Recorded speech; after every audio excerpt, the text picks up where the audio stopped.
Quarterfinals game sa NBA Cup. Buong detalye sa laro ang ating pag-uusapan ngayon kaya subscribe na mga kaibigan. Orlando Magic versus Milwaukee Bucks. Knockout rounds quarterfinals. Walang Franz Wagner dahil sa injury. Well, sa panimula ng laro, unang puntos para kay Wendell Carter. Sa kabila, Damian Lillard gustong sumubok sa paint, nakalusot, basket. Unang puntos para sa Bucks at kay Lillard sa laro. Nakabawi naman agad ng 2 puntos ang Magic sa corner. Pero 3 ang bawi sa kabila ng mahanap ni Lillard si Jackson Jr. sa labas ng arc. Ganda ng pasa. Sinundan pa ito ng isang magandang pass patungo kay Giannis na naghatid sa isang two-handed splash. Chemistry ang ipinakita. Ngunit, KCP sa kabila, madali lang nakalusot. 8-0 run for Orlando, timeout Bucks. Sa pagbabalik, Jackson Jr. nakabuelo sa gitna. Tagumpay ang layup over sa Magic defender. Ngunit isang alley-oop dunk ang bawi sa kabila ni Goga Bitadze. Hype si Goga.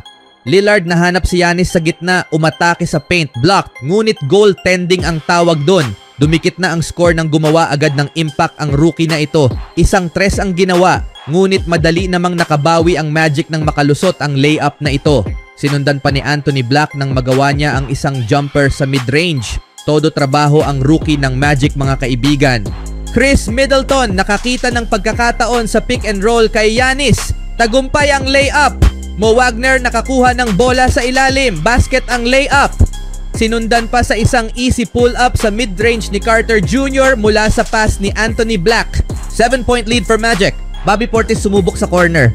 Tagumpay ang 2 puntos. Ito mga kaibigan, long-time partner. Middleton madaling nahanap si Giannis para sa isang madaling dunk.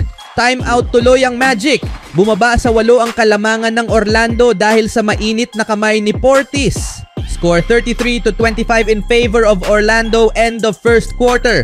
Sa second quarter, Lillard agresibo umatake sa loob. Nahirapan ngunit tagumpay sa pangalawang subok. Anthony Black, inatake ang depensa ng Bucks. Tagumpay ang layup. Maganda ang ipinakita ng rookie ngayon. Bobby Portis nagmamadali, walang bantay, basket ang pull-up jumper at nagtay ang laro ng magpatuloy si Portis. 7 for 7, perfect shooting for Bobby. Mga kaibigan, leading na ang Bucks nang nagpakita ng magandang atake si Lillard mga kaibigan. Over sa center ng Magic na si Goga. Ganda ng galawan. Ang sumunod, kitang-kita talaga ang chemistry dito. Chris nahanap si Giannis sa paint, tinapos ito sa isang dunk. Masakit ang bawi sa kabila dahil nakagawa sila ng 3. Hindi naman magpapatalo si Giannis. Atake agad sa loob. Pero mainit pa rin ang kamay ng rookie na si Black. Gumawa ng hard drive at may kasama pang foul. Wala ng 1.5 minuto sa ikalawang quarter. Na-posterize pa si Giannis ni Goga. Magandang setup ang ginawa ng Magic. Bumalik ang kalamangan ng Bucks nang mahanap ni Lillard si Giannis sa ilalim. Alley-oop dunk yon. 60-59 end of first half. Sa ikalawang kalahati, si KCP agad ang gumawa ng puntos. Isang jumper ang ginawa. Sinundan pa ng magandang linis ni Goga sa ere mula sa mintis. Ito ang masakit. Bumitaw ulit ng 3 si Sags. Pasok yun. Leading na ng 6 ang Magic. Wala nang 9 minuto sa third quarter. Steal ang nagawa ng Bucks. Nakita si Lillard sa dulo. Block. Buti na lang goaltending. Ngunit Sags, malaking bagay talaga sa laro na ito. Nakahanap ng magandang lugar sa ilalim. Basket. Ngunit Giannis pisikal. Binasag ang depensa ng Magic. Tinapos ito sa isang dunk. 22 points for Giannis. All around ang Greek freak sa laro na ito mga kaibigan. Supalpal si Sags. Sa wakas ito na. Damian Lillard nagparamdam na sa 3 mula sa pass ni Grady Dick. Wala nang 8 minuto sa quarter. Bumawi si Giannis kay Goga Bitadze ng poster rin ng superstar ng Bucks. Cole Anthony umatake sa paint. Tagumpay ang mid-range jumper over Lillard. Habang agad namang nakahanap ng paraan si Giannis sa kabila. At may kasama pang foul over Mo Wagner, palitan ng kalamangan mga kaibigan. Middleton nakakuha ng steal. Nakita ulit si Giannis. Alley-oop dunk yun. At muli, Chris to Giannis ulit. Magandang lugar sa ilalim. 30 points for Giannis. At tuluyang tumawag ng timeout ang Magic nang maipasok ni Trent Jr. ang isang 3. Mula ulit sa pass ni Middleton. Naging 10 ang kalamangan ng Bucks dahil sa magandang turnaround jumper ni Giannis sa corner. At sumubok pa ito ng isang 3. Kinapos nga lang. Score 72-80 in favor of Bucks end of third quarter. Sa huling quarter, Anthony Black agresibo sa laro na ito, tagumpay ang rainbow layup. Momentum ay nagpatuloy ng magkaroon ng turnover si Lillard. Tinapos ito ni Suggs sa isang easy basket. Wala nang 9 na minuto, unti-unti nang bumababa ang kalamangan ng Bucks na maipasok ni Jeff Howard ang isang 3 para sa Magic. Supalpal pa ni Goga itong si Brook Lopez sa ilalim. Dumikit na sa isa ang kalamangan nang maipasok ni Black ang isang free throw. Buti na lang big shot ang ginawa ni Bobby Portis mga kaibigan. Bumitaw ng 3, pasok yun.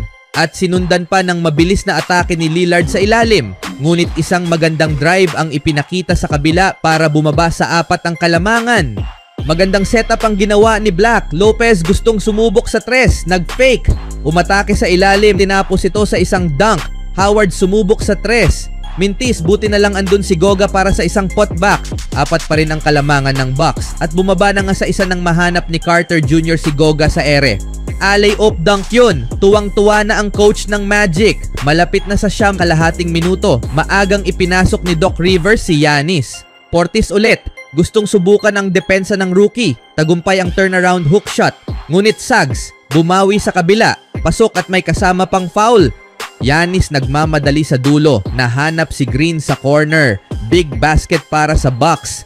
Nagpakita pa ng magandang depensa ang rookie na ito. Giannis versus Goga, nakalusot. Mintis ang layup, nakuha ni Portis. Napigilan nga lang ng Magic ang pagkakataon na ito. Ngunit Suggs nakakuha ng swerteng lugar ng magmintis ang shooting ni Black sa 3. Basket yun sa ilalim. Ngunit masakit ang bawi sa kabila dahil nahanap ni Lillard si Larry Bird.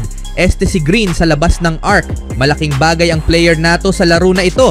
Full force na ang Bucks nang ipinasok na ng Bucks itong si Middleton.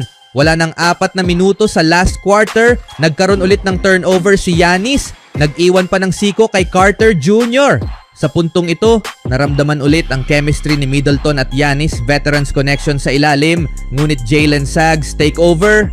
Bumitaw ng 3 para itay ang laro. Wala nang 2 minuto Suggs. Naghahanap ng daan para makapasok. Nakakita ng butas. Tagumpay ang jumper over Trent Jr. Wala nang 1 minuto sa last quarter. Damian Lillard gustong subukan ang depensa ni Carter Jr. Sumubok pumasok ngunit gumawa ng step back patungo sa 3. Pasok ang shooting na yon. Tie ang laro. Nagkagulo na sa arena at nagtuloy-tuloy na si Lillard sa pagkakataon na ito. Takeover mode sa huling sandali mga kaibigan. Leading na ng 1 ang Bucks.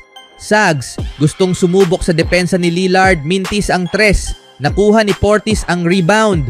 Strong finish for Lillard in last minutes. 28 points. Giannis 37 points. Jalen Suggs 32 points. Even when you feel low, you can still go. Even when you feel slow, you can still go. Even when there's no hope, you can still go. I never answer to no, man, I still go.